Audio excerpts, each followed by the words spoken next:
లేదేమయ్యా?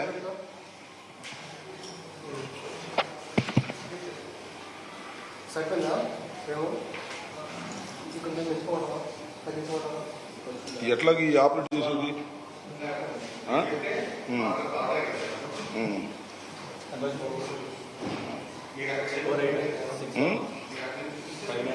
అక్కడి నుంచి చూస్తాం. మైక్ ఏది?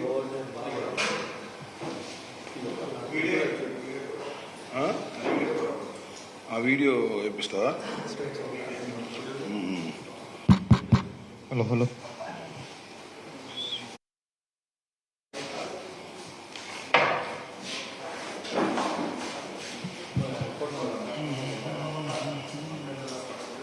ఇది తీసేయ్యా, ఇది అవసరంలా, అది తీసేయి.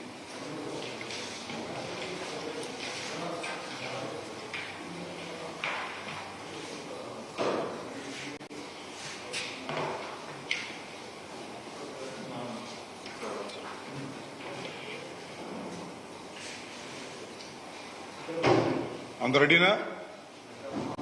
ఏదయ్యా లేదేంటయ్యా? అధికార పార్టీ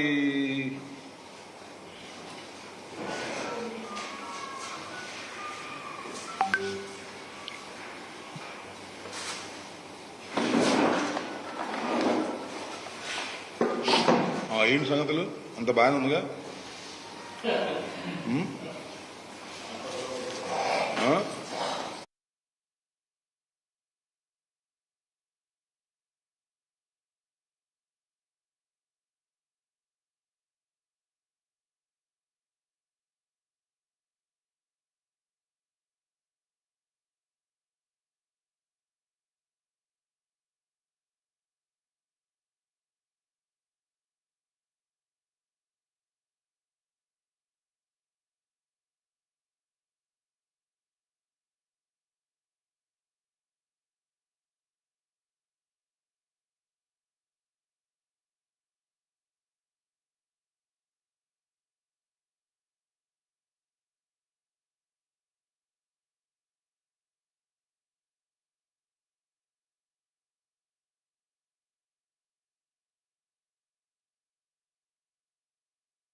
ప్రాజెక్టులో నీళ్లు తినబెట్టి చంద్రబాబు నాయుడు గారు అపర భగీరథుడిగా ఈ దేశ చరిత్రలో నిలబడతాడు.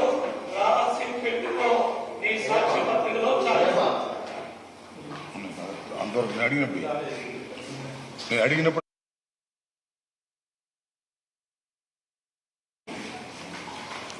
ఏం వినయ్, ఏం పరిస్థితి, ఏం జరుగుతుంది?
ఓకే, ఓకేనా అందరూ?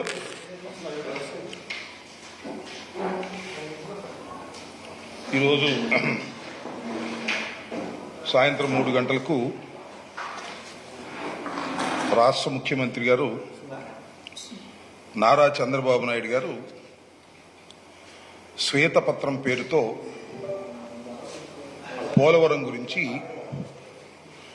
ఒక సుదీర్ఘమైనటువంటి ఉపన్యాసం, ఎక్స్ప్లెనేషను ఇవ్వటం జరిగింది. దాంతో పాటుగా ఆయన జగన్మోహన్ రెడ్డి గారిని వ్యక్తిగతంగా హననం చేయాలనేటువంటి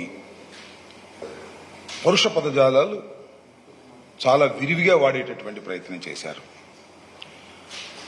ఈ పోలవరం ప్రాజెక్ట్ అనేది జగన్మోహన్ రెడ్డి గారి వల్లనే నాశనం అయిపోయిందని, వైఎస్ఆర్ కాంగ్రెస్ పార్టీ ప్రభుత్వం అధికారంలోకి వచ్చిన తర్వాత ఇది విధ్వంసం అయిపోయిందని చెప్పేటటువంటి ప్రయత్నం చేశారు.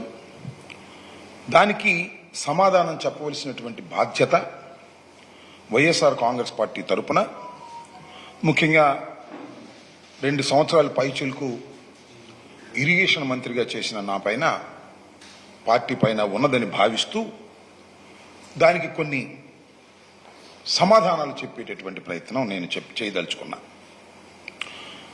నేను ప్రధానంగా చెప్పదలుచుకున్నది ఏమిటి అంటే, 5 సంవత్సరాల పాటు వైఎస్ జగన్మోహన్ రెడ్డి గారి నాయకత్వంలో ఉన్నటువంటి ప్రభుత్వం పోలవరం విషయంలో కానీ, ఇతరత్రా ఉన్నటువంటి ఇరిగేషన్ ప్రాజెక్ట్స్లో కానీ ఏ విధమైన తప్పిదాలు చేయలేదు. మరి ముఖ్యంగా పోలవరం విషయంలో అతి జాగరూకతతో వ్యవహరించడం జరిగింది.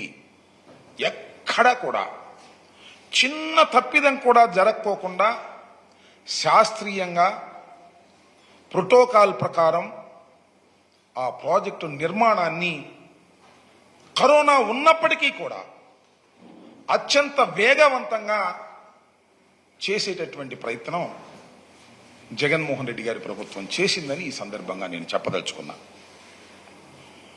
చంద్రబాబు నాయుడు గారు చాలా విషయాలు చెప్పేటటువంటి ప్రయత్నం చేశారు. ఆయనకి పోలవరం మీద ఉన్నటువంటి ప్రేమ, ఇరిగేషన్ ప్రాజెక్ట్స్ మీద ఉన్నటువంటి ప్రేమ చాలా అపారమైందని, తలుచుకున్నప్పుడు ఆయనకు బాధ కలుగుతుందని, కోపం వస్తుందని, ఇలాంటి పదాలన్నీ కూడా వాడేటటువంటి ప్రయత్నం చేశారు. దానితో పాటు ముఖ్యమంత్రి అయిన తర్వాత ఆయన మోడీ గారి ప్రభుత్వంతో పాటు కలిసి ముఖ్యమంత్రిగా అయినప్పుడు 2014లో 7 గ్రామాలు దీనిలో కలిపితే తప్ప నేను ప్రమాణ స్వీకారం చేయను.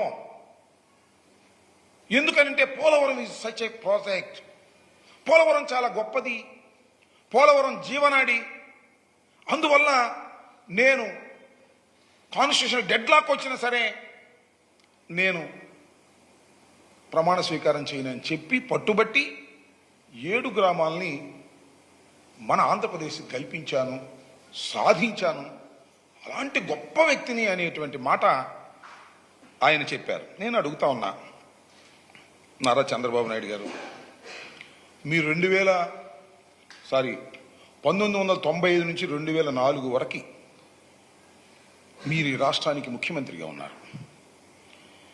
ఈ రాష్ట్రానికి ముఖ్యమంత్రిగా ఉండటమే కాదు, కేంద్రంలో చక్రం కూడా తిప్పారు. మీరు కేంద్ర ప్రభుత్వంతో సత్సంబంధాలు కలిగి ఉన్నారు. ఎందుకు మీరు జీవనాడి అయినటువంటి పోలవరాన్ని గురించి ఎందుకు మీరు ఆలోచన చేయలేదు?